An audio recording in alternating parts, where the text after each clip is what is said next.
ಏನು ಮಾಡಿದ್ರಿ ಕೃಷಿ ಹೊಂಡದಲ್ಲಿ? ಕೃಷಿ ಹೊಂಡದಲ್ಲಿ ಇದು ಕೃಷಿ ಹೊಂಡ ತೆಗಿಲಿಕ್ಕೆ ಗೌರ್ಮೆಂಟಿಂದ ಒಂದು 18,000 ರೂಪಾಯಿ ಸಹಾಯಧನ ಕೊಟ್ಟಿದ್ರು. ನಾನು ಇದನ್ನು ಕೃಷಿ ಹೊಂಡ ಮಾಡ್ಕೊಂಡೆ ಮತ್ತು ಮಳೆ ಬಂದ್ರೆ ಮುಗಿಸ್ತೈತಿ ಅನ್ನೋ ಉದ್ದೇಶಕ್ಕೆ ಇದರಿಂದ ಕರ್ರಿಂದ ಕಲ್ಲು ತರಿಸಿದೆ. ಕಲ್ಲು ತರಿಸಿ ಒಂದು 4.5 ಲಕ್ಷ ರೂಪಾಯಿ ಆಗ್ತದೆ ಖರ್ಚು. ಎಲ್ಲ ಕಲ್ಲು ಹಾಕಿಸಿ ಪ್ಲಾಸ್ಟರ್ ಮಾಡಿಸಿ ಕೆಳಗ ಮೇಲೆ ಪ್ಲಾಸ್ಟರ್ ಮಾಡಿಸಿ ಒಂದು 4.5 ಲಕ್ಷ ರೂಪಾಯಿ ಖರ್ಚು ಬಂತು. ಆಮೇಲೆ ಫಿಶ್ ಬಿಡೋಣ ಅಂತ ಒಂದು ವಿಚಾರ ಮಾಡಿ ಫಿಶ್ ಬಿಟ್ಟಾಗಿ ಒಂದು 2,000 ಫಿಶ್ ಬಿಟ್ಟಾವು. ಇದ್ರ ಅಳತಿ 50 ಬರುತ್ತೆ. ಚೌಕ 50 ಸೈಜ್ ಐತಿದೆ. ಆಮೇಲೆ ಜನರು ಆಮೇಲೆ ದನಗಳು ಯಾವುದೂ ಹೋಗ್ಬಾರ್ದು, ಸುತ್ತು ಕಂಚಿ ಬೆಲೆ ಹಾಕಿ ಅದಕ್ಕೆ. ಆಮೇಲೆ ಗರಿ ಬೀಳ್ಬಾರ್ದು ಅಂತಂದೇಳಿ ಆ ಕಡೆಗೆಲ್ಲ 4 ಕಡೆಗೆ ಇದು ಮಾಡ್ತೀನಿ ಶೆಟ್ಟಿ ಇದಕ್ಕೆ ಇದು ಮಾಡ್ತಾನೆ. 4 ಕಡೆಗೆ ಗರಿ ಹೋಗ್ಬಾರ್ದು ಅಂತ ಹೊರಗಡೆ ಅಂತೇಳಿ.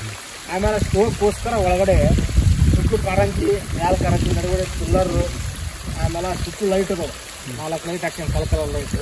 ಮ್ಯಾಲೆ ಜಾಲ್ರಿನ ಹಾಕಿ ಮ್ಯಾಲೆ ಜಾಲ್ರಿನ ಹಾಕ್ತೇನೆ. ಫಿಶ್ಗೆ ಹತ್ತಿ ಪಟ್ಟಿ ಇದು ಮಾಡಬಾರ್ದು ಅಂತ ಹೇಳಿ. ಎಷ್ಟು ಫಿಶ್ ಬಿಟ್ರಿ ಇದು? 2,000.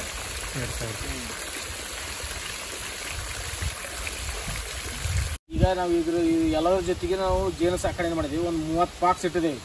ಅಡಿಕೆ ತೋಟದಲ್ಲಿ ಒಂದು 15 ಬಾಕ್ಸು, ತೆಂಗಿನ ತೋಟದಲ್ಲಿ ಒಂದು 10 ಬಾಕ್ಸು, ಆಮೇಲೆ ನಮ್ದು ಇನ್ನುಳಿದ ಹಣ್ಣಿನ ತೋಟ ಐತಿ. ಹಣ್ಣಿನ ತೋಟದ ಒಂದು 5 ಬಾಕ್ಸು, ಒಂದು 30 ಬಾಕ್ಸ್ ಇಟ್ಟಿದ್ದೇವೆ. ಇದು ನಾವು ತುಪ್ಪಕ್ಕೋಸ್ಕರ ಮಾಡಿಲ್ಲ ಇದನ್ನು. ಇದು ನಮಗೆ ತೆಂಗಿನಕಾಯಿ ಪರಾಗಸ್ಪರ್ಶ, ಅಡಿಕೆ ಪರಾಗಸ್ಪರ್ಶ, ಹಣ್ಣಿನ ಗಿಡದ ಪರಾಗಸ್ಪರ್ಶಕ್ಕೋಸ್ಕರ ನಾವು ಜೇನು ಸಾಕಣೆ ಮಾಡಿದ್ದೇವೆ. ಇದನ್ನು ಅನುಕೂಲ ಐತಿ. ಇದರಿಂದ ನಮಗೆ ಇಳುವರಿ ಜಾಸ್ತಿ ಆಗೈತಿ. ಹೋದ ವರ್ಷಕ್ಕೂ ಈ ವರ್ಷಕ್ಕೂ ನಾವು ಇದು ಲೆಕ್ಕ ಮಾಡಿದ್ರೆ ಈ ಒಂದು 5ರಿಂದ 10,000 ಕಾಯಿ ಹೆಚ್ಚಿಗೆ ಬಂದ ತೆಂಗಿನ ಗಿಡ ನಮ್ಮ 3 ಎಕರೆದಲ್ಲಿ. ಆಮೇಲೆ ಅಡಿಕೆ ಇಳುವರಿ ಹೋದ ವರ್ಷ ಒಂದು 200 ಟನ್ ಬರ್ತದೆ. 200 ಕ್ವಿಂಟಲ್ ಬಂತು. ಈ ಸಲ ಒಂದು 50 ಕ್ವಿಂಟಲ್ ಜಾಸ್ತಿ ಬಂತು ಜೇನು ಸಾಕಣೆ ಅಂತ. ಅನುಕೂಲ ಆಗೈತೆ. ಯಾವ್ಯಾವ ಹಣ್ಣಿನ ಥರ ಗಿಡ ಬೆಳೆದಿದ್ರಿ? ಇದರಲ್ಲಿ 25 ತಳಿ ಹಣ್ಣಿನ ಗಿಡ ಐತಿ. ಇದ್ರಾಗ 1 ಎಕರೆದಲ್ಲಿ 25 ತಳಿ ಹಣ್ಣಿನ ಗಿಡ ಐತಿ. ನಮ್ಮ ದೇಶದ ಐತಿ, ಬೇರೆ ದೇಶದ ಒಂದು 10 ತಳಿ ಐತಿ. ನಮ್ಮ ದೇಶದ್ರಲ್ಲಿ ಹಲಸು ಐತಿ. ಮೇನು ಹಲಸು ಒಂದು 15 ಗಿಡ ಅದಾವು. ಆಮೇಲೆ ನೇರಳೆ, ಜಂಬು ನೇರಳೆ ಒಂದು 15 ಗಿಡ ಅದಾವು. ಆಮೇಲೆ ಇದು ಏನು ಚಿಕ್ಕು ಒಂದು 10 ಗಿಡ ಅದಾವು. ಸೀತಾಪ್ಯಾರಲ ಒಂದು 15 ಗಿಡ ಅದಾವು. ಆಮೇಲೆ ಆ್ಯಪಲ್ ಅಂತಂದೇಳಿ ಆ್ಯಪಲ್ ಒಂದು 5 ಗಿಡ ಹಾಕಿದ್ದೀವಿ. ಆ್ಯಪಲ್ ಚೆನ್ನಾಗಿ ಮಾತಾಡೋಣ. ಇದು ಪೀನಟ್ ಬಟರ್ ಅಂತಂದೇಳಿ, ಇದು ಪೀನಟ್ ಬಟರ್ ಹಣ್ಣು ಬಿಟ್ಟೈತಿ. ಭಾಳ ಟೇಸ್ಟ್ ಇರ್ತೈತಿ. ಇದು ಈಗ ಗಟ್ಟಿ ಇರ್ತೈತಿ. 2 ದಿವಸ ಆದ್ಮೇಲೆ ಮಿದು ಆಗ್ತೈತಿ. ಭಾಳ ಹಣ್ಣು ಚೆನ್ನಾಗಿರ್ತೈತಿ. ಇದು ಒಳಗಡೆ ಶೇಂಗಾ ಬೀಜದಂಗೆ ಇರ್ತೈತಿ. ಆಮೇಲೆ ಅಂಜೂರ ಐತಿ. ಅಂಜೂರ ಒಂದು 5 ಗಿಡ ಹಾಕಿದ್ದೀನಿ. ಇದು ಏನು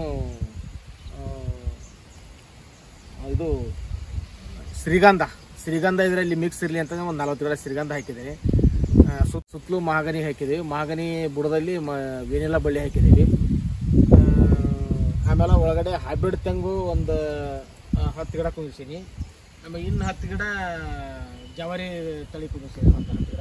ಆಮೇಲೆ ಇದರಲ್ಲಿ ಮಾವಿನ ತಳಿನ ಹಾಕ್ಯಾರ. ಒಂದು 5 ಮಾವಿನ ತಳಿ ಅದಾವು. ಆಪೋಸು, ಮಲ್ಲಿಕಾ, ಆಮೇಲೆ ಇದು ಉಪ್ಪಿನಕಾಯಿ ಹಣ್ಣು ಒಂದು 5-6 ತಳಿ ಮಾವಿನ ತಳಿನ ಹಾಕಿದ್ದೀನಿ. ಆಮೇಲೆ ಬೇರೆ ದೇಶದವು ಒಂದು 10 ತಳಿ ಅದಾವು. ಎಲ್ಲವೂ ಸಸಿ 2 ಗಿಡ ಅದಾವೆ ಬೇರೆ ದೇಶದವು. ಯಾವ ಗಿಡಗಳಿದಾವು? ಅವು ಹೆಸರು ಒಂದು ಮೋಟವ ಅಂತ ಬರ್ತೈತಿ. ಅದು ಒಂದು ಗಿಡ 3,000 ರೂಪಾಯಿ ಅದು ಮೋಟವ ಅಂತಂದೇಳಿ. ಆಮೇಲೆ ಒಂದು ಅವು ಹೆಸರ ಇದಾಗ್ಯಾವ. ಬೋರ್ಡ್ ಹಾಕ್ಬಿಟ್ಟ ಹಂಗೆ ಗಿಡಕ್ಕೆ ಅವಕ್ಕೆ ಗೊತ್ತಾಗಲ್ಲ ಅಂತಂದೇಳಿ ಬೋರ್ಡ್ ಹಾಕ್ಸ್ಬಿಟ್ಟ ನಾವು. ಅಡಿಕೆ ಸಸಿಗಳನ್ನು ಮಾರಾಟ ಮಾಡ್ತೀರಿ? ಅಡಿಕೆ ಸಸಿ ಮಾರಾಟ ವರ್ಷ ಒಂದು 30,000 ಸಸಿ ಮಾಡಿಸ್ತಾರೆ. ವರ್ಷ ಹೋಗ್ತಾವೆ 30,000, 35,000. 2 kg ಪ್ಯಾಕೆಟ್ ಮಾಡಿಸ್ತಾರೆ, 5 kg ಪ್ಯಾಕೆಟ್ ಮಾಡಿಸ್ತಾರೆ, 10 kg ಪ್ಯಾಕೆಟ್ ಮಾಡಿಸ್ತಾರೆ.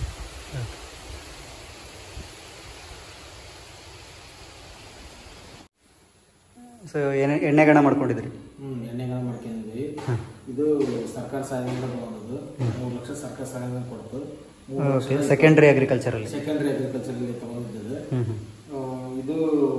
ಇದು ಸೋಲಾರ್ ಮೇಲೆ ಇರುತ್ತೆ. ಸೆಲ್ಕೋದವರಿಗೆ ಅಚೀವ್ಮೆಂಟ್ ಫಾರ್ಮರ್ ಅಂತಂದೇಳಿ ಬಾಳಿಕಾ ಪುಡಿ ಮಾಡ್ತೀವಿ. ಬಾಳಿಕಾ ಪುಡಿ ಮಷಿನ್ಗೆ ಅಮೌಂಟ್ ತುಂಬಿದ್ವಿ. ಸೋಲಾರ್ ಅವರು 4 ಲಕ್ಷ ಸೋಲಾರ್ ಫ್ರೀ ಕೊಟ್ಟಿದ್ದಾರೆ. ಈಗ ಅದನ್ನ ನಮ್ಗಷ್ಟು ಎಣ್ಣೆಗಾಣ, ಆಮೇಲೆ ಬಾಳಿಕಾ ಪುಡಿ ಮಷೀನು ಎಲ್ಲ ಅದನ್ನ ನಡೀತಾವೆ.